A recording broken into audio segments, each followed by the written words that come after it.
Box में बताते रहिएगा एग प्लांट किसे कहा जाता है। हमने ये क्वेश्चन काफी मेजर क्वेश्चन है, वो पूछा भी जाता है कि एग प्लांट किसे कहा जाता है। Egg plant. और ये क्वेश्चन और बताना, विलायती बैगन किसे कहा जाता है। क्या? विलायती बैगन।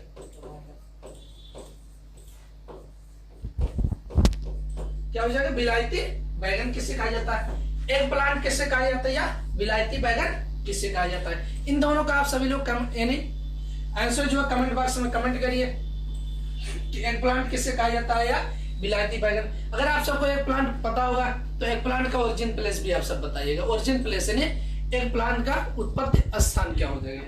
तो ये सब आप सभी लोग कमेंट करिए, कमेंट करके इसका आंसर बताइए तुरंत। उसके बाद देखिए हमने आप सबको बता दिया कॉलीफ्लावर के बारे में। कॉलीफ्लावर में जो मेजर क्वेश्चन हमने आप सबको बताया था, Brassica oleracea variety ब्रोटाइटिस। Botanical name क्या होता है? ब्रेस्का ओलेरेसिया वैरायटी ब्रोटाइटिस हो जाएगा। फैमिली क्या होता है? क्रूसीफेरिया ब्रेसिकेसी होता है। क्या होता है? क्रूसीफेरिया ब्रेसिकेसी होता है। ओरिजिन प्लेस इटली माना जाता है। क्या? इटली माना जाता है। कहीं कहीं पर हम देखते हैं भूमध्य सागरीय क्षेत्र, मेडिटेरियन रीजन भी देता है, लेकिन तो मेडिटेरियन रीजन जो देता है वो हमने ज्यादातर देखा है वो कहां पर देता है कि जो बीएससी लेवल के स्टूडेंट होते हैं, एमएससी का पेपर देने जा रहे हैं या जैसे बीएससी सेमेस्टर का भी एग्जाम दे रहे हैं, तो वहां पर ये क्वेश्चन पूछे जा सकते हैं।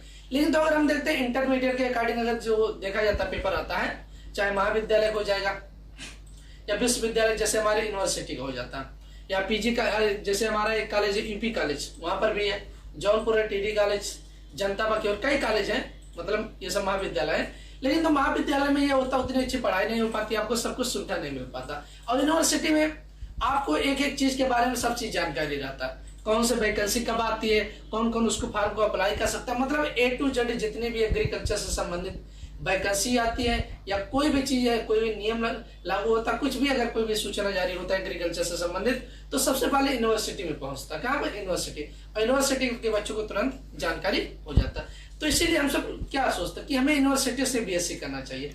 आजकल बहुत लोग खोल के बैठे हैं डिग्री ना।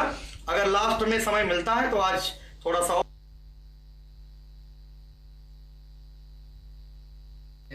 तो कोशिश आप सभी लोग यही करिए कि हमें महाविद्यालय में एडमिशन ना लेना पड़े, अच्छे से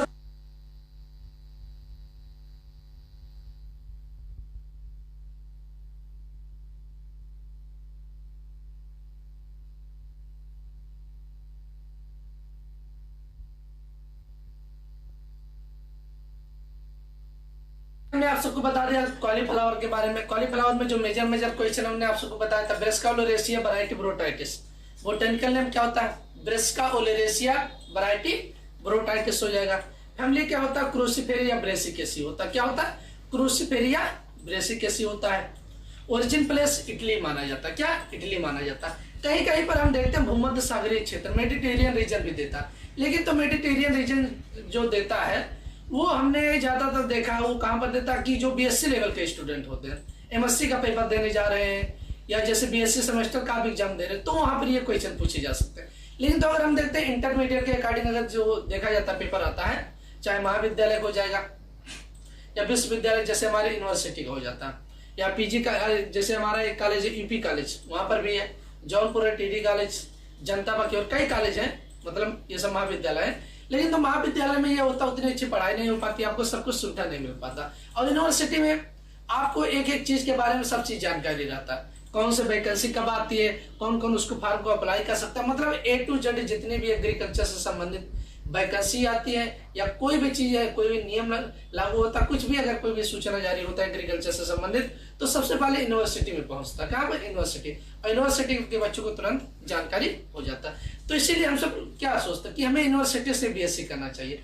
आजकल बहुत लोग खोल के बैठे हैं डिग्री कॉलेज चलता है, आईसीआर से अप्रूव नहीं है। आईसीआर से अगर अप्रूवल उन्हें नहीं मिला है, आईसीआर से अगर उन्हें अप्रूवल नहीं मिला है तो आपको डिग्री तो दे देंगे, लेकिन तो आप जेआरएफ एसआरएफ का फॉर्म नहीं अप्लाई कर सकते हैं। अब जेआरएफ एसआरएफ, जेआरएफ मतलब होता है जूनियर रिसर्च फेलोशिप, जिससे एमएससी किया जाता है, और एसआरएफ मतलब होता है सीनियर रिसर्च फेलोशिप, इससे पीएचडी किया जाता है। क्या किया जाता है? पीएचडी। तो आप अगर आईसीआर की कोई भी वैकेंसी या कोई भी जो इससे जो कोई कुछ भी अगर निकलता तो आप आईसीआर का फॉर्म नहीं अप्लाई कर सकते। तो कुछ होता है कहेंगे नहीं अप्रूवल है, लेकिन बाद में पता चलता है कि हमारी डिग्री लगभग उतना नहीं है, हमने फीस तो अच्छा खासा दिया है इस साल में, जो भी 35-40 हजार दिया है। और हमारी डिग्री है तो उतना डिग्री मतलब उस, अगर आप यूनिवर्सिटी की जो डिग्री की वैल्यू होती है वो आप महाविद्यालय से करेंगे उसकी उतनी वैल्यू कभी नहीं हो सकती है। क्योंकि कहीं कहीं होता है यूनिवर्सिटी के बच्चे सभी जगह अलाउ है, लेकिन तो महाविद्यालय के बच्चे हर जगह अलाउ नहीं हो सकते हैं। तो कोशिश आप सभी लोग यही करिए कि हमें महाविद्यालय में एडमिशन ना लेना पड़े, अच्छे से पढ़ाई करिए, दिन रात देख करके। अभी आपके पास समय 15 अगस्त तक लगभग पेपर हो सकते हैं, तो आप ये कोशिश करिए। और जिन बच्चों का बाई चांस अगर कहीं किस्मत खराब है नहीं होता तो आप एक साल तैयारी कर लीजिए, वो सही है। एक साल आप तैयारी करके यूनिवर्सिटी से एडमिशन, यूनिवर्सिटी में आप पढ़ाई करिए, ना कि आप किसी डिग्री कॉलेज से। डिग्री कॉलेज का नाम मात्र केवल आप सबको डिग्री मिलेगा बस, ना कि आपको नॉलेज नहीं मिलेगा और उतने अच्छा आप सबको डिग्री भी नहीं मिलता है। तो देखो ये केस हमने बहुत देखा है, काफी स्टूडेंट को पढ़ाए हैं तो बहुत देखा कि सर हम सब ये फॉर्म नहीं भर पा रहे हैं, हमारी डिग्री हमने यहाँ से पढ़ाई किया। तो भैया आप क्या पहले अगर आप पूछ लिए होते तो हमने आप सबको बता दिया होता कि अब बहुत लोग क्या होता है एग्रीकल्चर बीटेक ले लेते हैं। एग्रीकल्चर बीटेक के समय कुछ नहीं वैल्यू, रियल बात बता रहे हैं। आज 5 पैसे के महान हो जाओगे कि आपकी डिग्री 5 पैसे में भी नहीं बिकेगी। तो एग्रीकल्चर बीटेक भी ना लेना, आप सब लेना बीएससी एग्रीकल्चर, हार्टिकल्चर आपका चल सकता है। एग्रीकल्चर और हार्टिकल्चर लगभग इक्वल कर दिए, कोई दिक्कत नहीं है, तो ये आप ले सकते हो।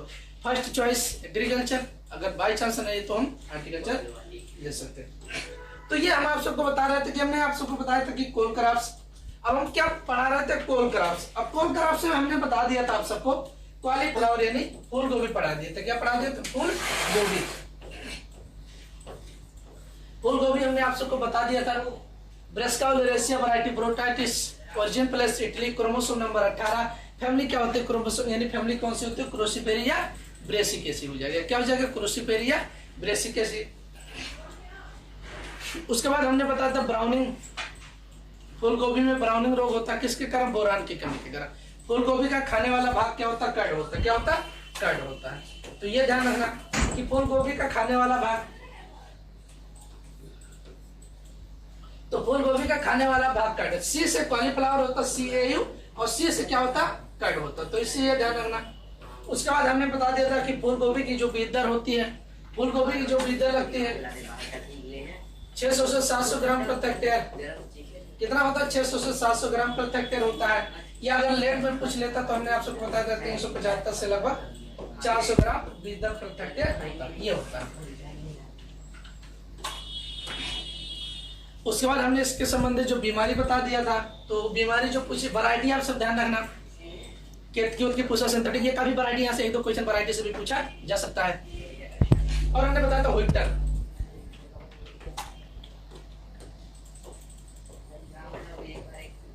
क्या होता है? व्हिटल डिजीज बताया था।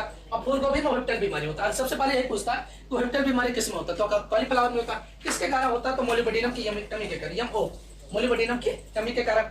हमने आप सबको बताया था बटनिंग। कौन सी बीमारी बताया था? बटनिंग। बटनिंग रोग भी हमने आप सबको, देखो थोड़ा समय है तो इसलिए हम आप सबको थोड़ा एक बार रिवीजन करके पढ़ा रहे हैं। और कोर्स की बात होती है तो कोर्स जल्दी कवर हो जाता है, लेकिन 1-2 बार जो मेजर क्वेश्चन है वो, जैसे कल हमने आप सबको पिछले लेक्चर में पढ़ाया, उसको आज हम मेजर क्वेश्चन एक बार दोबारा रिपीट कर देते हैं, ठीक है? तो आप सबको एक बार जो अगर किसी को कंफ्यूजन रहेगा तो वो क्लियर हो जाता है। तो व्हिटल बीमारी फूल गोभी में होता है, किसके कारण? मोलिबेडिनम। अब बटनिक बीमारी जो होता है, क्या होता है? बटनिक बीमारी अभी होता है फूल गोभी में। तो फूल गोभी का जो फूल होता है वो बटन के आकार का हो जाता है। कैसा? बटन के आकार का रह जाता है। तो ये किसके कारण होता है? नाइट्रोजन की कमी के कारण, डिफिशियंसी ऑफ नाइट्रोजन, नाइट्रोजन की कमी के कारण होता है। उसके बाद आ जाता है ब्राउनिंग। क्या हो जाएगा? अगर पूछ लेता ब्राउनिंग बीमारी किसमें होता है, तो ये भी किसमें होता है? फूल गोभी में होता है। किसमें होता है? फूल गोभी में। किसके कारण होता है? तो बोरान।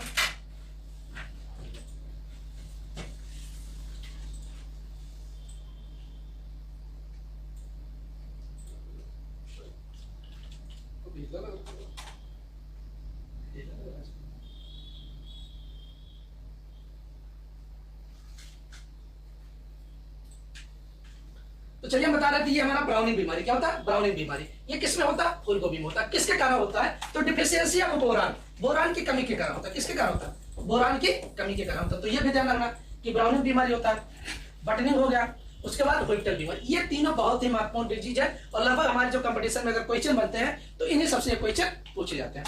अब एक क्वेश्चन और हमने आप सबको बताया था ब्लांचिंग। क्या बताया था? ब्लांचिंग। अब ब्लांचिंग बीमारी, ये ब्लांचिंग में होता क्या है ये ध्यान रखना। ये बीमारी नहीं, समझिए फिजियोलॉजिकल डिसऑर्डर है। फिजियोलॉजिकल डिसऑर्डर क्या होता है? जो हमारी बाहरी एटमॉस्फेयर, वातावरण द्वारा जो हमारे किसी पौधे को या किसी हमारे फल को इफेक्ट डालता, क्या उसको प्रभाव डालता है, वो क्या होता है? फिजियोलॉजिकल डिसऑर्डर होता है। क्या होता है? Physiological disorder. जैसे क्या होता है? अधिक तापमान होता है, कम तापमान होने के कारण, अधिक वर्षा होने के कारण, या वायुमंडल में यानी अधिक सिंचाई होने के कारण। तो ये सब हमारे किसके? फिजियोलॉजिकल डिसऑर्डर के अंदर जो हमारे वातावरण के द्वारा जो हमारी डिजीज या बीमारी होती है, उसे बोला जाता है फिजियोलॉजिकल डिसऑर्डर। तो अब ब्लांचिंग जो होता है फूल गोभी में होता है। किसमें होता है? फूल गोभी में। अब ये क्या होता है? देखोगे कि जब अगर काफी धूप होता है, कभी कभी अगर फूल गोभी में अच्छा खासा फूल आ गया है, तो उसमें यह होता है कि उसकी जो सूर्य की रोशनी होती है वो काफी तेज पड़ने लगती है, तेजी से धूप होने लगता है। तो उसका जो फूल होता है येलो कलर का होने लगता है। कैसा? पीला होने लगता है। और पीला हो जाएगा तो उसके मार्केट में जो वैल्यू, कास्ट ऑफ वैल्यू होती है वो लो होने लगती है, कम होने लगती है। मार्केट में कोई चीज अच्छा रहेगा, अभी आप फूल गोभी ले जाते होगे, अगर बेचने मार्केट में देखोगे, जो फूल एकदम सफेद रहेगा, व्हाइट कलर का रहता है, तो वो जल्दी बिक जाते हैं मार्केट में। और जो वही येलो रहेगा, पीला रहेगा, डार्क येलो रहेगा, गहरा पीला रहेगा, देखो वो क्यों नहीं उतना बिकते? क्यों? क्योंकि वो उतना अच्छा नहीं रहता। लोग जो, अब आप सब जानते हो कि जो व्हाइट चीज आती है उसको लोग ज्यादा पसंद करते हैं। तो चाहे किसी चीज को या किसी भी बात का हो, ठीक है। तो ब्लांचिंग हम बता रहे थे कि मतलब हमारा जो फूल गोभी जो सफेद ज्यादा फूल व्हाइट रहता है, जो फूल ज्यादा सफेद रहता है, वो जल्दी मार्केट में मतलब बिक जाते हैं। ब्लांचिंग किसके कारण होता है? हमने आप सबको बताया कि ब्लांचिंग किसके कारण होता है। ये देखो, यानी सूर्य की रोशनी से बचाने। अब ये क्या करते हैं इसमें? ब्लांचिंग में क्या किया जाता है कि फूल गोभी के फूल को, ये हमारा मान लेते हैं ऐसे, हमारे ये फूल गोभी का पूरा फूल लगा हुआ है, ये इसका जड़ है, और इसके ऐसे पत्तियां निकली हुई चारों तरफ से। तो फूल गोभी के फूल को सूर्य की रोशनी से बचाने के लिए, किसके? ये सूर्य की रोशनी मानते हैं, यहाँ सूर्य की रोशनी पड़ी, तो सूर्य की रोशनी से बचाने के लिए इसकी पत्तियों द्वारा तोड़ के इसे ढकने की क्रिया को क्या कहा जाता है? ब्लांचिंग कहा जाता है। क्या कहा जाता है? ब्लांचिंग कहा जाता है। तो ये ध्यान रखना कि ब्लांचिंग क्या होता है कि फूल गोभी के फूल को सूर्य की रोशनी से बचाने के लिए उसकी पत्तियों द्वारा तोड़ के ढकने की क्रिया को क्या बोला जाता है? ब्लांचिंग कहा जाता है। क्या कहा जाता है? ब्लांचिंग कहा जाता है। तो इतना ध्यान रखना ब्लांचिंग की क्रिया होती क्या है और किसमें ये होती है। तो कॉलीफ्लावर या फूल गोभी। उसके बाद हमने आप सबको बताया था पत्ता गोभी, ब्रासिका ओलेरासिया वैरायटी कैपिटाटा। पात गोभी यानी जिसे बोला जाता है कैबेज, उसका botanical name Brassica oleracea variety capitata. Family Cruciferae या ब्रेसिकेसी। ओरिजिन प्लेस क्या होता है? मेडिटेरियन रीजन, भूमध्य सागरीय क्षेत्र। क्रोमोसोम नंबर क्या हो जाएगा? तो 18 होता। अब इसमें एडिबल पार्ट क्या होता है? हेड होता है। हमने आप सबको बताया था हेड। तो पत्ता गोभी का जो खाने वाला भाग होता है हेड होता है। क्या होता है? पत्ता गोभी का खाने वाला भाग हेड होता है। इसके सीड रेट वही होती है, क्या? सेम वही प्रोसेस सीड रेट। इसकी वैरायटी कहीं पूछी जाती है, जैसे प्राइड ऑफ इंडिया, पूसा मुक्ता, ये इसकी वैरायटी आप जरूर ध्यान रखना। फूल गोभी, पात गोभी की वैरायटी आपको याद होना चाहिए। एक क्वेश्चन हमने आप सबको नहीं बताया तो वो बता देते हैं। अगर पूछ लेता diamond back moth, diamond back moth किस फसल का हानिकारक कीट है? पूछ लेता डायमंड बैक मोथ किस फसल या किस फैमिली का जो सबसे हानिकारक कीट है? तो हमारा हो जाएगा क्रूसीफेरी। क्रूसीफेरी, क्रूसीफेरी या ब्रेसिकेसी। तो ये क्वेश्चन हमने आप सबको नहीं बता दिया, लेकिन तो अब यहां बता दे रहे हैं कि डायमंड बैक मोथ जो क्रूसीफेरस फैमिली का सबसे हानिकारक कीट होता है, जो फसलें क्रूसीफेरस फैमिली या ब्रेसिकेसी के अंतर्गत आती हैं, तो उनका जो मोस्ट सीरियस इंसेक्ट इन क्रूसीफेरस फैमिली, तो सबसे हानिकारक जो कीट होता है क्रूसीफेरस फैमिली का, वो हो जाएगा डायमंड बैक मोथ होता है। कौन सा होता है? डायमंड, डायमंड मतलब हीरा, लेकिन तो यहाँ पर हीरा नहीं रहेगा, ठीक है। तो डायमंड बैक मोथ, इसे याद रखना कि क्रूसीफेरस फैमिली का सबसे हानिकारक कीट या ब्रेसिकेसी फैमिली का सबसे हानिकारक कीट कौन सा हो जाएगा? तो कौन सा हो जाएगा? हमारा डायमंड बैक मोथ। तो ये यहाँ पर आप जरूर ध्यान रखना कि क्रूसीफेरस फैमिली या ब्रेसिकेसी का सबसे हानिकारक कीट, चाहे कि कोई भी फसल लाती, कोई भी क्रॉप रहेगी, अगर वो क्रूसीफेरी या ब्रेसिकेसी फैमिली का है तो उसका सबसे हानिकारक कीट यही माना जाएगा, डायमंड बैक मोथ। अब आज हम स्टार्ट करते हैं नोल खोल, जिसे बोला जाता है गांठ गोभी। गांठ गोभी, तो गांठ गोभी के बारे में आप सब देख सकते हो, नेट पर सर्च करके देख लेना, ठीक है। गांठ गोभी एक बार, चलो हम एक बार कोशिश करते हैं। ऐसे पौधा, इसमें ऐसे जो इसका फल रहता है गांठ की तरह से बना रहता है, ऐसे गांठ की तरह इसका फल ऐसे बन जाता है, और यहाँ पे ऐसे पत्तियां इसकी निकल जाती हैं।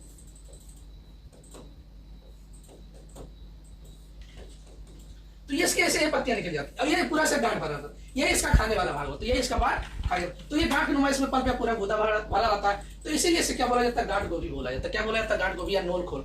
गांठ गोभी को इंग्लिश में क्या बोला जाता है? नोल खोल कहा जाता है। क्या कहा जाता है? नोल खोल। तो ये यहाँ पर ध्यान रखना, अगर पूछ लेता गांठ गोभी ना देखे नोल खोल लिख देगा तो समझ लेना किसके बारे में पूछ रहा, नोल खोल या गांठ गोभी। तो चलिए हम देखते हैं नेक्स्ट क्वेश्चन, ऐसे स्टार्ट करते हैं। अब सबसे पहले आ जाता है बीएन। बीएन मतलब क्या होता है? बोटेनिकल नेम है, वनस्पति नाम।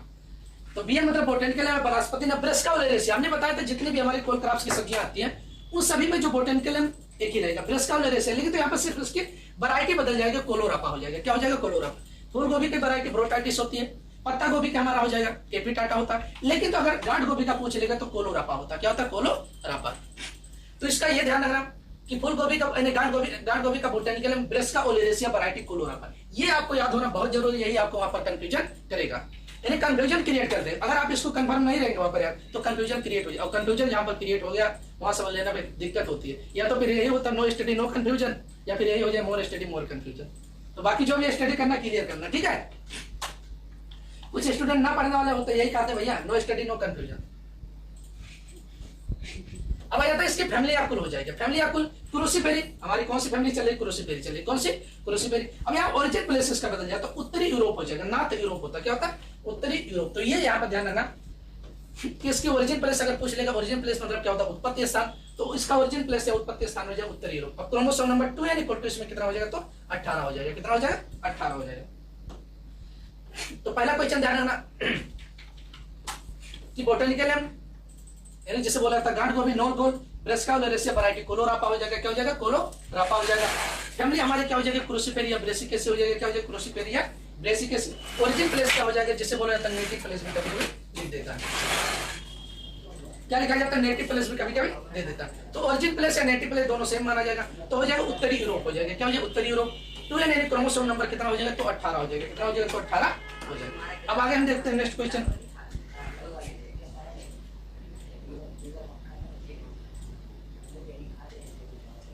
अभी देखिए यहाँ पर, अभी तक हमने पढ़ा है फूल गोभी का खाने वाला भाग कड़ था। क्या था? शीर्ष कॉलीफ्लावर, शीर्ष कड़। और पत्ता गोभी का खाने वाला भाग क्या था? हेड था। क्या था? हेड था। अब यहाँ पर हम पढ़ रहे हैं गांठ गोभी, नोड खोल। गांठ गोभी का खाने वाला भाग होता है नोड। यहाँ अगर पढ़ोगे तो के नोड होता है, लेकिन तो जो इसको बोला जाता है नोड कहा जाता है। क्या इसमें के साइलेंट रहता? क्या रहता? के साइलेंट रहता।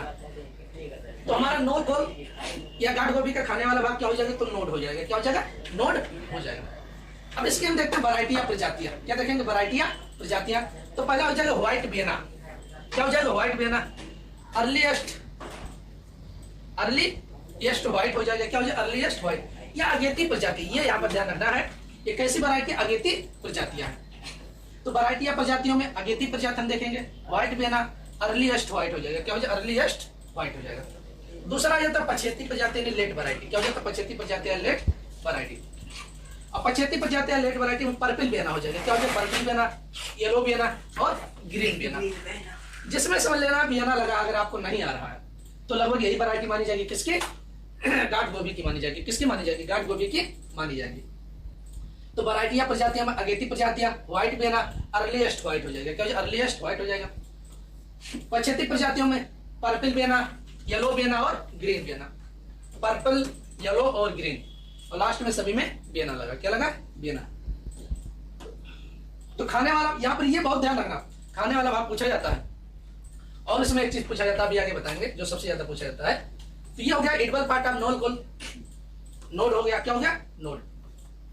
वैरायटियां प्रजातियां अगेती प्रजातियों में व्हाइट बेना अर्लीएस्ट व्हाइट हो जाए। पछेती प्रजातियों में पर्पल बेना, येलो बेना और ग्रीन बेना। ये सब हमारी हो जाएगी गांठ गोभी की प्रजातियां। अब हम आगे देखते हैं नेक्स्ट क्वेश्चन। अब देखो यहाँ पर आ जाता है सॉइल या मृदा। क्या हो जाएगा? सॉइल या मृदा। अब कौन सी भूमि इसकी खेती के लिए उपयुक्त मानी जाती है? सैंडी लोम या लोम। क्या बोला जाता है? सैंडी लोम या लोम, जिसे हम क्या कहते हैं? बलुई दोमट या दोमट।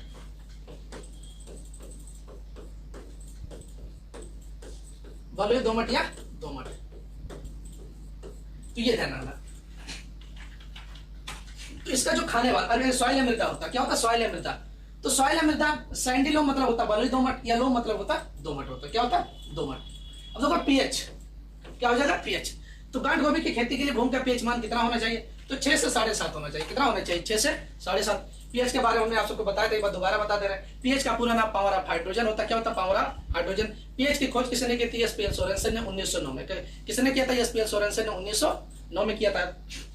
पीएच स्केल का पैमाना कितना होता है? 0 से 14 होता है। कितना होता है? 0 से 14 होता है। अम्लीय भूमि का पीएच मान 7 से कम होता है। क्षारीय भूमि का पीएच मान 7 से अधिक होता है। उदासीन भूमि का पीएच मान कितना होता है? तो 7 होता है। अम्लीय भूमि को सुधारने के लिए चूना का प्रयोग किया जाता है। क्षारीय भूमि को सुधारने के लिए जिप्सम तथा पायराइट्स का प्रयोग किया जाता है। किसका प्रयोग किया जाता है? जिप्सम तथा पायराइट्स का प्रयोग किया। तो ये क्वेश्चन आप ध्यान रखना जो हमने पीएच के बारे में बताया। अब देखो इसकी हमारी हो जाएगी गांठ गांठ गोभी की प्रजातियां। अब हम आगे देखते हैं नेक्स्ट क्वेश्चन। अब देखो यहाँ पर आ जाता सॉइल या मृदा। क्या हो जाएगा? सॉइल या मृदा। अब कौन सी भूमि इसकी खेती के लिए उपयुक्त मानी जाती है? सैंडी लोम या लोम। क्या बोला जाता है? सैंडी लोम या लोम, जिसे हम क्या कहते हैं? बलुई दोमट या दोमट।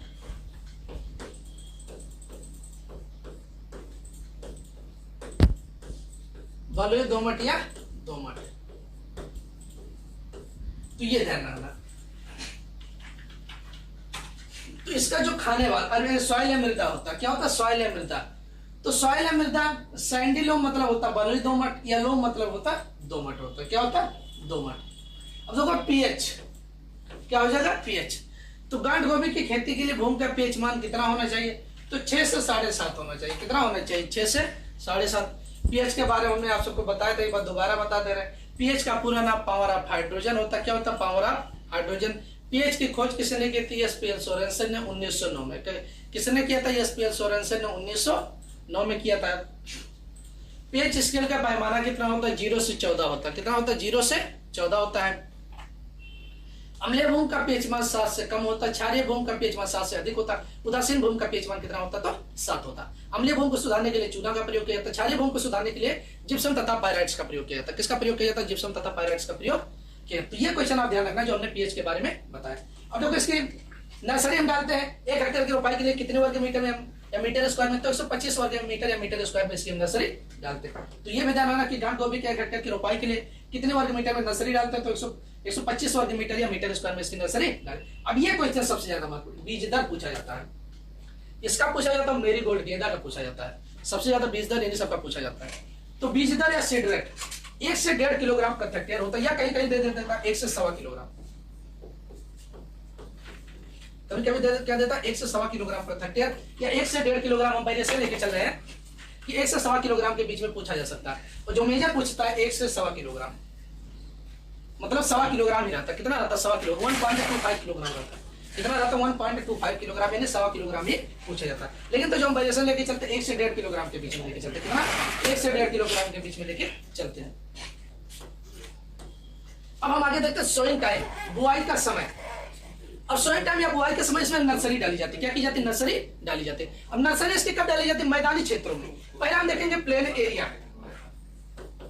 क्या देखेंगे? Plain area. अब प्लेन एरिया मतलब क्या होता है? मैदानी क्षेत्र हो जाएगा। क्या हो जाएगा? मैदानी क्षेत्र। अब मैदानी क्षेत्रों में इसकी नर्सरी सितंबर में डाली जाती है। कब डाली जाती है? सितंबर में। पहाड़ी क्षेत्रों में मतलब हिल एरिया, क्या बोला जाता है? Hill area. अब पहाड़ी क्षेत्र में इसकी नर्सरी कब डाली जाती है? फरवरी माह में डाली जाती है। किस माह में डाली जाती है? फरवरी माह में डाली जाती है। तो ये हमारा हो गया सोइंग टाइम और बुआई के समय। अगर पूछ लेता है कि गांठ गोभी की बुआई मैदानी क्षेत्रों में सितंबर माह में की जाती है, पहाड़ी क्षेत्रों में फरवरी माह में। किस माह में? फरवरी माह में की जाती है। अब स्पेसिंग कितना रखा जाता है? स्पेसिंग मतलब आप सबको पता होगा पौधा अंतरण होता है। क्या होता है? पौध अंतरण। क्या होता है? पौध अंतरण। स्पेसिंग मतलब हो जाएगा पौध अंतरण। अब पौध अंतरण में 30 × 20 सेंटीमीटर रखा जाता है। कितना? 30 × 20 सेंटीमीटर रखा जाता है, जिसमें लाइन से लाइन की दूरी कितना रहेगा? 30 सेंटीमीटर। और पौध से पौध की दूरी कितना रखा जाएगा? पौध यानी प्लांट टू प्लांट जिसे बोला जाता है, पौध से पौध की दूरी कितना रखा जाता है? 20 सेंटीमीटर। कितना रखा जाएगा? 20 सेंटीमीटर। तो ये हमारा स्पेसिंग या पौध अंतरण हो गया। किसी भी चीज को अगर हम लाइन से रोपाई करते हैं तो हमारे गोड़ाई या निकाई गोड़ाई करने में, सिंचाई करने में हमें आसानी रहती है। तो ये होगा स्पेसिंग। अब एक क्वेश्चन ये आ जाता है, एक क्वेश्चन आप यहां पर ये ध्यान देना,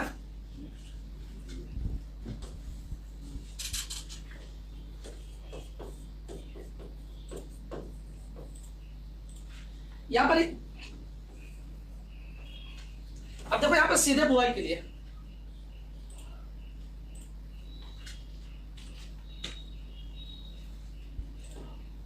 यहां पर देखो ये क्वेश्चन दिया, अगर हमें डायरेक्ट सीधे बुआई करना, क्या डायरेक्ट यानी बीज के सीधे बुआई करना है। देखो यहां पर हम ना अगर नर्सरी डालते तो हमने बताया था 1 से 1.25 किलोग्राम। क्या होता है? 1 से 1.25 किलोग्राम या 1 से 1.5 किलोग्राम नर्सरी के लिए। अगर हम डायरेक्ट बीज की बुआई करते हैं, किसके? डायरेक्ट बीज की बुआई करते हैं, तो सीधे बुआई के लिए जो बीज दर लगती है, क्या होता है? सीधे बुआई के लिए जो बीज दर लगती है वो 4 से 5 किलोग्राम प्रति हेक्टेयर होता है। कितना होता है? 4 से 5 किलोग्राम प्रति हेक्टेयर होता है। तो अगर पूछ लेता है कि गांठ गोभी के सीधे बुआई के लिए बीज दर कितना लगेगा, होना चाहिए, तो 4 से 5 किलोग्राम प्रति हेक्टेयर रहता है। अगर ऐसे पूछ लेता कि गांठ गोभी की बीज दर कितनी होती है, तो 1.25 किलोग्राम अगर दिया तो सबसे अच्छा, नहीं तो वेरिएशन इसके चलता है 1 से 1.5 किलोग्राम के बीच में चलता है। इतना हमें ध्यान रखना, वेरिएशन अगर रहेगा 1.25 किलोग्राम दिया तो सबसे बेस्ट माना जाता है। वही है, अगर देखो कभी भी बीज दर मैक्सिमम माना जाता है, क्या मैक्सिमम, तो मैक्सिमम बीज इसलिए लगाया जाता है सर क्योंकि अगर हम बीज की बुआई करते हैं तो कभी कभी क्या होता है, पानी की कमी या कोई किसी कारणवश कुछ बीज होते हैं मर जाते हैं, क्या होता है, डेड हो जाते हैं। तो कुछ बीज अगर मर गए तो उसमें अंकुरण पूरे, यानी सभी बीजों का अंकुरण नहीं होता, या कुछ बीज उसमें खराब आ गए हैं तो उनका भी अंकुरण अच्छी तरीके से नहीं हो पाता। तो इसीलिए अगर हम मैक्सिमम बीज की बुआई करते हैं, मिनिमम और मैक्सिमम अगर दोनों दिया तो मैक्सिमम मारेंगे, तो मैक्सिमम बीज की बुआई करते हैं तो कम से कम मतलब जो हमें जरूरत होती है उतने पौधे आसानी से उग जाते हैं। तो ये हमें कभी भी ये ध्यान रखना है, अगर हम कोई भी पेपर दे रहे हैं वहां पर मिनिमम और मैक्सिमम, जैसे यहाँ पर हम मान लेते हैं 1 से 1.5 किलोग्राम हम लेके चल रहे हैं, कितना, 1 से 1.5 किलोग्राम। अब एक ऑप्शन में दे दिया 1 किलोग्राम, एक ऑप्शन में दे दिया 1.5 किलोग्राम, या 1 से 1.5, या एक ऑप्शन में दे दिया 1.25 किलोग्राम मांगते हैं, इसको नहीं दिया तब इसको भी दे दिया, इसको तब हम इसको लगाएंगे, इसको अगर इसको तीनों दिया तो इसको लगाएंगे, इसको लगाया जाएगा। अगर मानते हैं इन सभी में कोई नहीं दिया, जो 1.5 किलोग्राम दिया तो कितना मारेंगे, 1.5 किलोग्राम लगाया जाएगा, कितना, इतना वेरिएशन कभी नहीं देगा यूपी कैटेट में, ये बात का ध्यान रखना आप। अगर देगा तो एक सही देता है, या 1.5 किलोग्राम देगा या 1.25 किलोग्राम देगा। अब सीधे बुआई के लिए मतलब डायरेक्ट हम बीज के छिड़काव से बुआई कर देते हैं तो 4 से 5 किलोग्राम पर हेक्टेयर लगता है, कितना, 4 से 5 किलो। जैसे आप सब देखे होंगे कि कुछ लोगों के यहाँ जहां पर बारिश ज्यादा होता है, कहां पर बारिश ज्यादा होता है, जो ढालू भूमि क्षेत्र होता है, ढालू भूमि होता है या दलदली जो स्थान होते हैं, देखे होंगे कि कभी कभी यह होता है कि बारिश हो गया, धान की मतलब हम रोपाई नहीं कर सकते तो डायरेक्ट ही धान की बुआई कर देते हैं, क्या डायरेक्ट धान के ले जाएंगे उसको खेत में छिड़काव कर देते हैं। अब अगर हम सीधे बुआई करते हैं तो धान की बीज दर कितनी रहती है, 75 से 80 किलोग्राम लगता है, कब लगता है, 75 से 80 किलोग्राम लगता है। तो ये हो जाता है। अगर नर्सरी डालते हैं तो उसके अकॉर्डिंग हम नर्सरी डालते हैं, मतलब कितना लगेगा, कौन सी वैरायटी उपयोग करें। अगर सीधे बुआई करते हैं तो ये, अब जैसे हमारा जो एक प्याज है उसके बारे में हम आप सबको बता देते हैं। प्याज क्या है, प्याज मतलब ओनियन। अब देखो इसकी नर्सरी के लिए अगर पूछ लेता, क्या नर्सरी के लिए, तो 8 से 10 किलोग्राम प्रति हेक्टेयर होता है, 8 से 10 किलोग्राम प्रति हेक्टेयर। अगर नर्सरी के लिए, अगर वही डायरेक्ट बुआई कर देते सीधे बुआई के लिए तो 20 से 25 किलोग्राम प्रति हेक्टेयर होता है, कितना होता है, 20 से 25 किलोग्राम प्रति हेक्टेयर। तो ये ध्यान रखना, अगर सीधे बुआई के लिए पूछ लेता, क्या सीधे बुआई के लिए तो 20 से 25 किलोग्राम। अगर वही बल्ब के लिए पूछ लेता तो बल्ब जैसे छोटे या बड़ा उस साइज के अकॉर्डिंग, बाकी प्याज को हम जब पढ़ेंगे तो उसको आप सबको अच्छी तरीके से बताएंगे। तो यही होता है इसमें। अब ये उपज गांठ गोभी में कितना होता है, 200 से 250 क्विंटल प्रति हेक्टेयर होता है। ये लास्ट क्वेश्चन है गांठ गोभी का। तो ये हमारे कोल क्रॉप्स थे, लगभग ये कोल क्रॉप्स जो थी हमारे समाप्त हो गई है। यानी हमारे मेजर क्रॉप है, जो हमारे इंटरमीडिएट में यूपी कैडेट में जो पूछे जाते हैं वही हमने आप सबको पढ़ा दिया। अगर हम लास्ट में जब कोर्स कंप्लीट करा देंगे तो और कुछ इसके बारे में बता देंगे, बाई चांस कुछ क्वेश्चन और पूछे जा सकते होंगे। तो जो बच्चे बीएचयू का पेपर देंगे या आईसीआर का फॉर्म डालेंगे उनके लिए वो क्वेश्चन हो सकते हैं। तो चलिए आगे हम देखते हैं नेक्स्ट क्रॉप हमारी जो रहेगी रेडिस कल्टीवेशन या मूली की खेती। तो हमें लगता है जितने भी सभी लोग पृथ्वी पर हैं सभी को मूली के बारे में जानकारी होगा। मूली लगभग सभी लोग देखे होंगे और खाए तो होंगे, क्योंकि अगर मानते हैं अपने घर पे नहीं खाए होंगे तो शादी में तो जरूर खाए होंगे। शादी में बारात जाओगे तो सलाद में तो मूली मिलता है, तो मतलब मूली सभी लोग देखे हैं, इसके बारे में कोई बताने की जरूरत नहीं है आप सभी को। इसको इंग्लिश में कहा जाता है रेडिस, ये ध्यान रखना, इंग्लिश नेम ध्यान रखना, रेडिस। क्या होता है, रेडिस। मूली को इंग्लिश में क्या कहा जाता है, रेडिस कहा जाता है। अब हम देखते हैं इसका बोटैनिकल नेम, आगे देखते हैं। बोटैनिकल नेम रेफेनस सटाइवस होता है। क्या होता है, रेफेनस सटाइवस। तो मूली का बोटैनिकल नेम या वनस्पति नाम हो जाएगा रेफेनस सटाइवस हो जाएगा। क्या हो जाएगा, रेफेनस सटाइवस। अब देखिए आ जाता है फैमिली हम आप सबको वही पढ़ा रहे हैं जो हमने क्रूसीफेरी या ब्रेसिकेसी आप सबको बताया था कोल क्रॉप्स में, किसमें, फूल गोभी, पात गोभी और गांठ गोभी।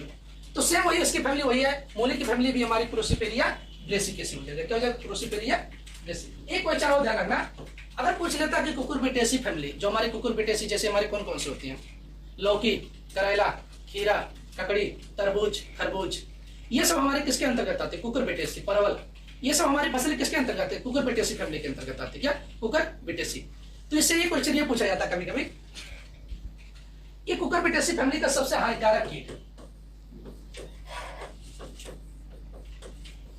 कुकुरबिटेसी फैमिली का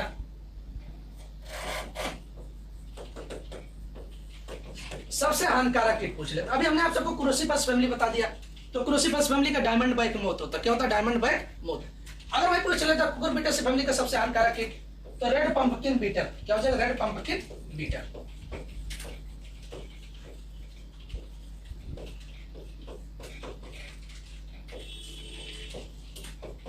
इसका नाम है इंग्लिश में रेड पंपकिन बीटर रहेगा। क्या रहेगा, रेड पंपकिन बीटर। आप सब देखे होंगे अगर कुकुरबिटेसी फसलों की खेती की होगी तो खेत में जाओगे तो पत्तियों के जो निचला पोर्शन होता है नीचे पर ये छुपे रहते हैं। क्या होता है? पत्तियों के नीचे की तरफ ये छिपे रहता है। अगर पौधों पे हाथ मारोगे तो देखोगे रेड कलर के रहते हैं, उनके शरीर पे ब्लैक कलर के छोटे छोटे धब्बे बने रहते हैं और बहुत छोटे छोटे गोल साइज के रहते हैं। कैसे गोल साइज के ऐसे बने रहते हैं? कैसे गोल साइज के बने रहते हैं और इसमें हल्का ब्लैक कलर के धब्बे कहीं कहीं बने रहते हैं। तो वही कौन से होता है? रेड पंपकिन बीटल कीट होते हैं। कौन से? Red pumpkin. और जब ये उड़ते हैं तो उसमें दो पंख लगे रहते हैं, एक इधर एक इधर, दोनों पंख से ये हवा में उड़ते हैं और ये पत्तियों को खाकर एकदम छलनी जैसा बना देते हैं। जैसे चाय देखे हो, चाय छानने वाली छलनी, उसे जालीदार से बना देते हैं। तो वही यही कीट ये आक्रमण करते हैं। तो कुकुरबिटेसी फैमिली का सबसे हानिकारक कीट रेड पंपकिन बीटल हो जाएगा। क्रूसिफरस फैमिली का सबसे हानिकारक कीट तो डायमंड बाइक मोथ हो जाएगा। कौन सा हो जाएगा? Diamond bike moth. अब देखो इसमें भी क्रोमोसोम नंबर 18 हो जाएगा। ओरिजिन प्लेसेस का ध्यान रखना, यूरोप या एशिया माना जाता है। क्या यूरोप या कभी कभी लिख देता मध्य एशिया या एशिया, तो ये ध्यान रखना। फूल गोभी का हमने बताया था इटली ओरिजिन प्लेस। पात गोभी का हमने बताया था भूमध्य सागरीय क्षेत्र मेडिटेरियन रीजन। और गांठ गोभी का ओरिजिन प्लेस हमने आप सबको बताया था उत्तरी यूरोप बताया था। क्या बताया था? उत्तरी यूरोप। अब आ जाता है इसका हमारे फूल यानी मूली का ओरिजिन प्लेस, तो हमारा यूरोप या एशिया महाद्वीप माना जाएगा। देखो दो महाद्वीप है जो सबसे ज्यादा पूछा जाता है। सबसे पहला पूछता है कि सबसे बड़ा महाद्वीप कौन सा होता है? तो एशिया महाद्वीप। ये क्वेश्चन हमारे जीएस में पूछ सकता है कि सबसे बड़ा महाद्वीप, तो आप ध्यान रखना कि सबसे बड़ा महाद्वीप तो एशिया महाद्वीप हो जाए। और सबसे छोटा महाद्वीप पूछ लेगा तो ऑस्ट्रेलिया। कौन सा हो जाए? ऑस्ट्रेलिया महाद्वीप। ये क्वेश्चन आप ध्यान रखना कि सबसे बड़ा महाद्वीप पूछ लेगा तो एशिया महाद्वीप और सबसे छोटा महाद्वीप पूछ लेगा तो ऑस्ट्रेलिया महाद्वीप पूछ लेगा। क्या ये दोनों क्वेश्चन जीएस के हैं? बाई चांस बन सकते हैं क्वेश्चन जीएस में, तो कोई भी क्वेश्चन कभी भी पूछा जा सकता है। तो इसको आप जरूर ध्यान रखना कि सबसे बड़ा महाद्वीप एशिया, सबसे छोटा कौन सा? ऑस्ट्रेलिया। ऑस्ट्रेलिया की राजधानी हो जाएगी कैनबरा हो जाएगा। क्या हो जाएगा? कैनबरा। अब हम आगे देखते हैं next question.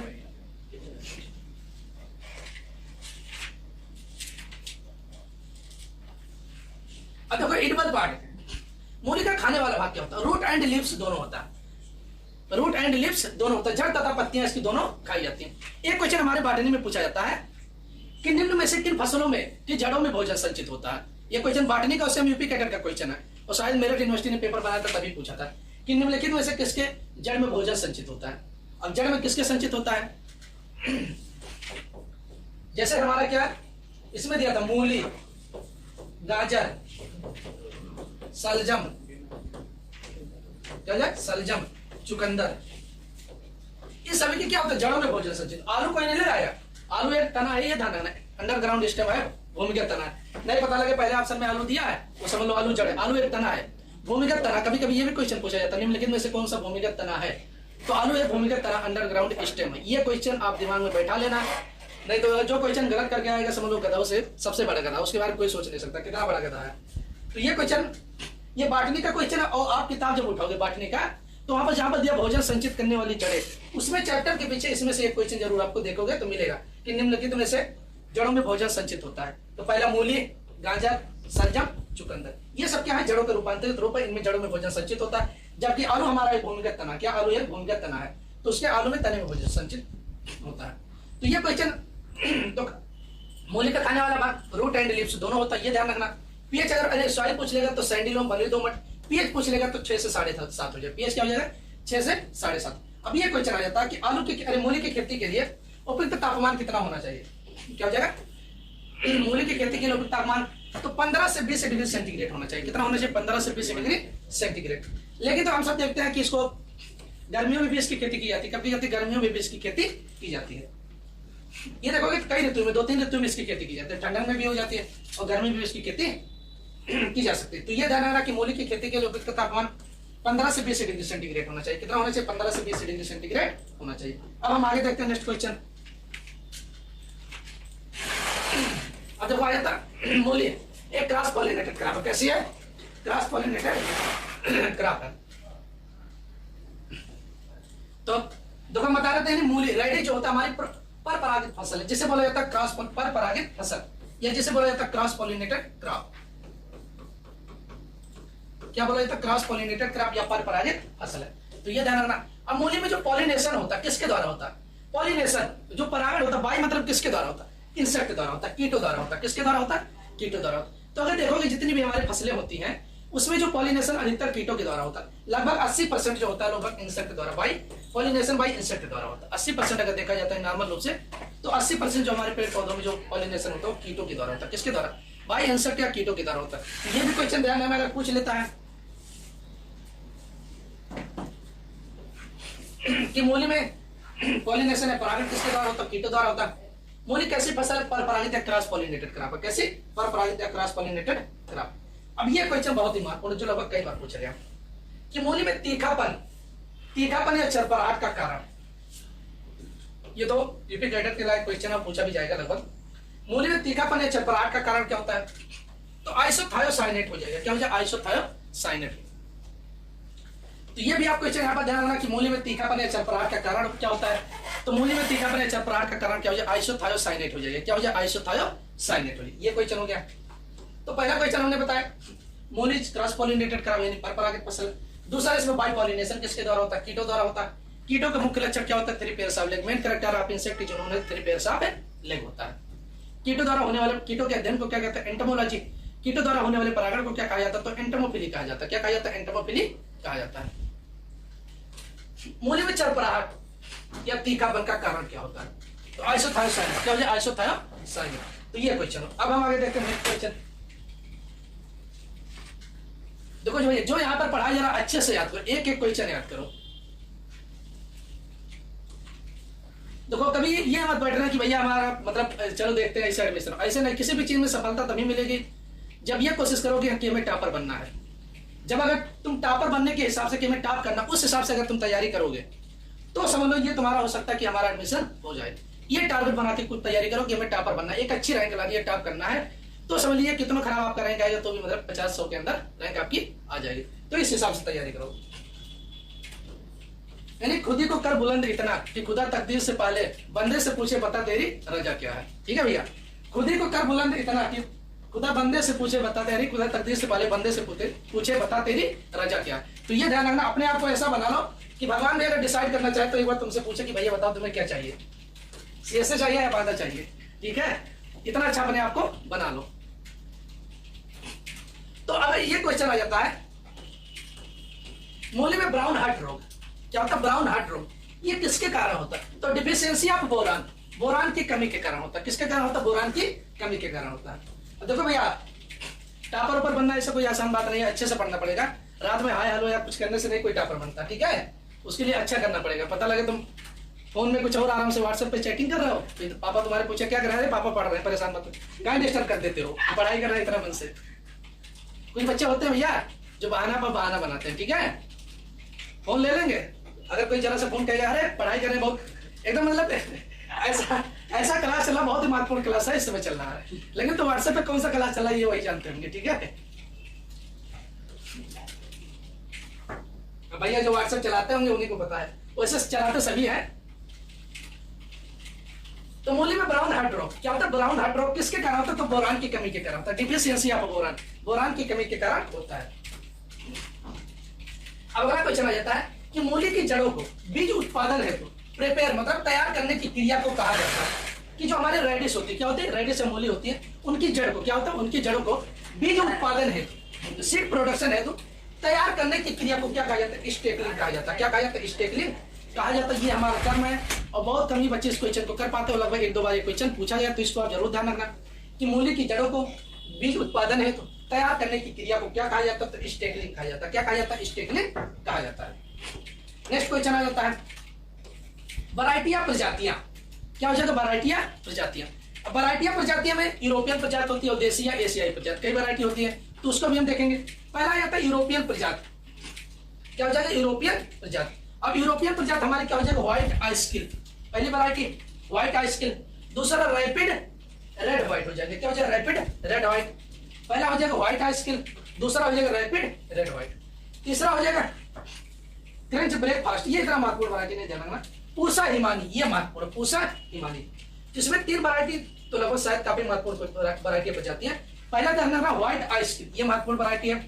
Rapid red white, ये महत्वपूर्ण वैरायटी है। और पूसा हिमानी, ये 3 वैरायटी तो इसमें यूरोपियन प्रजाति में आपको याद ही रखना है। कितने? 3 वैरायटी आपको याद रखना है।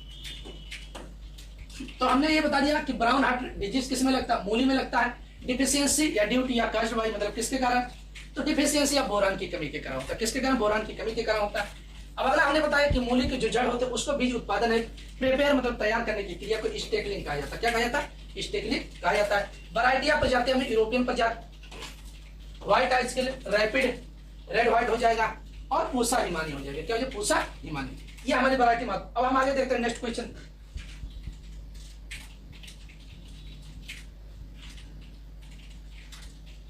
अब एशियाई प्रजाति आती है। क्या? एशियाई वैरायटी या प्रजाति। इसमें काफी महत्वपूर्ण वैरायटी पूछी जाती है। पूसा सरिस, पूसा रश्मि, पूसा चेतकी, पूसा देसी, जौनपुरी जाइंट मूली, जापानी सफेद और पंजाब सफेद। इसमें तो सभी वैरायटी महत्वपूर्ण है। इसमें किसी भी वैरायटी को आपको इग्नोर नहीं करना है। कोई भी वैरायटी इसमें से पूछी जा सकती है और शायद लगभग सभी वैरायटी कहीं ना कहीं इसमें से पूछा गया है। तो इसीलिए इसमें हमें सब वैरायटी ध्यान रखना। पहला ध्यान रखना पूसा सरिस। पता लगा मूली और गाजर दे दिया और दे दिया पूसा सरिस किसकी वैरायटी, तो ना मूली पता ना गाजर, किसमें लगाओगे तो तुम ही जानोगे। तो पूसा सरिस, पूसा रश्मि ये तो याद हो जाएगा। पूसा चेतकी ये तो बहुत ही पॉपुलर क्वेश्चन है। पूसा चेतकी किसकी वैरायटी है, तो मूली की, ये जानना। पंजाब सफेद, पूसा देसी हो जाएगा, जौनपुर जाइंट मूली हो जाएगा, जापानी सफेद। ये हमारी कैसी? एशियाई प्रजाति, भारतीय प्रजाति, इंडियन वैरायटी, जौनपुरी जाइंट और निवारी हो जाएगा। क्या हो जाएगा? जौनपुरी जाइंट और निवारी। तो ये वैरायटी है प्रजाति, जौनपुर जाइंट हो जाएगा और निवारी। ये सब किसकी वैरायटी है? प्रजाति। तो मूली की वैरायटी है प्रजाति। अब हमने बताया एशियाई प्रजाति। तो एशियाई प्रजाति में पूसा सरिस, पूसा रश्मि, पूसा चेतकी, पंजाब सफेद, पूसा देसी, जौनपुरी जाइंट मूली, जापानी सफेद और भारतीय प्रजाति में हमने बता दिया जौनपुर जाइंट और निवारी। अब आता है इसके सीड रेट। हाँ, बीज दर भी पूछा गया। तो मूली की जो सीड रेट होती है बीज दर 8 से 10 किलोग्राम प्रति हेक्टेयर होता है। कितना होता? 8 से 10 किलोग्राम इस प्रति हेक्टेयर इसकी बीज दर होती थी। ये ध्यान रखना, इसकी बीज दर कितनी होती है? 8 से 10 किलोग्राम प्रति हेक्टेयर। अब हम आगे देखते हैं नेक्स्ट क्वेश्चन। अब देखो ये तो सोइंग टाइम। सोइंग टाइम मतलब क्या होता है? बुआई का समय हो जाएगा। क्या हो जाएगा? बुआई का समय।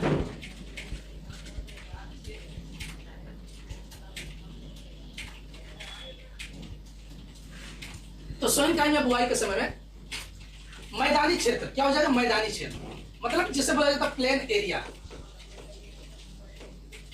क्या हो जाएगा? प्लेन एरिया या मैदानी क्षेत्र। तो प्लेन एरिया या मैदानी क्षेत्र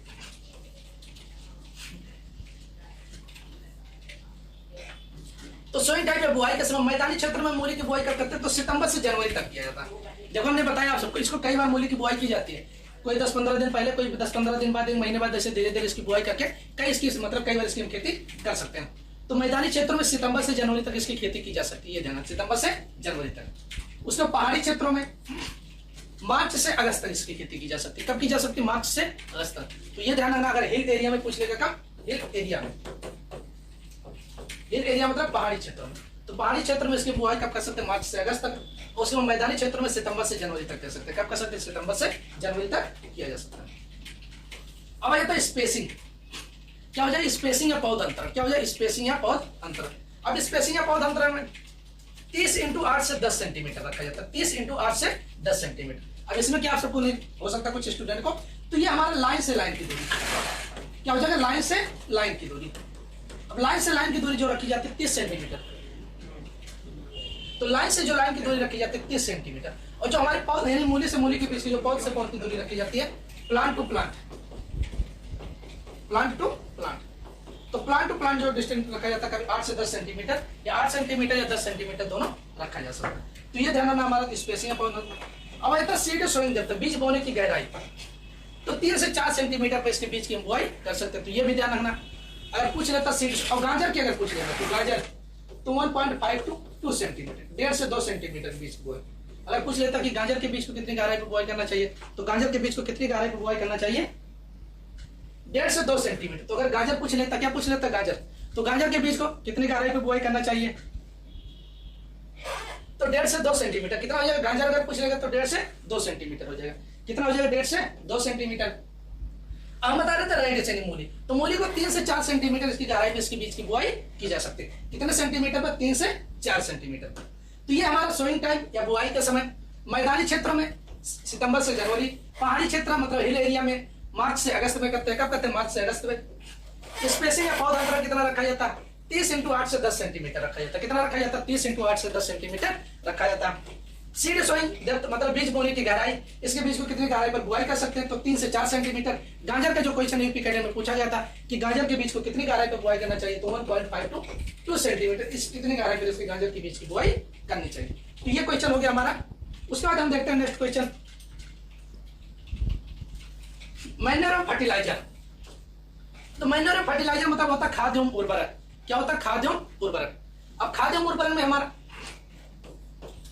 खाद एवं उर्वरक, देखो जो हमारा खाद होता है ये हमारे एक्स्ट्रा मटेरियल जैसे गोबर की खाद हो गया, घास फूस या मतलब जो हमारे सड़े गले पदार्थ होते हैं उससे खाद तैयार किया जाता है। उर्वरक जो हमारा केमिकल से तैयार किया जाता है। किससे?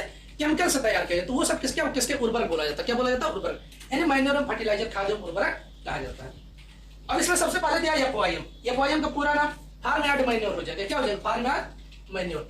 फार्म यार्ड मैन्योर मतलब क्या होता है? गोबर की खाद। गोबर की खाद। तो ये भी ध्यान रखना, अगर पूछ लेता है एफओआईएम मतलब गोबर की खाद, एफओआईएम का पूरा नाम फार्म यार्ड मैन्योर हो जाएगा। क्या हो जाएगा? मतलब गोबर की खाद हो जाता है। अब इसमें गोबर की खाद का कितना प्रयोग करते हैं? तो 200 से 250 क्विंटल प्रति हेक्टेयर प्रयोग किया जाता है। कितना प्रयोग किया जाता है? 200 से 250 क्विंटल प्रति हेक्टेयर गोबर की खाद प्रयोग किया जाता है बिफोर सोइंग, मतलब बुआई के कम से कम 10 से 15 दिन पहले।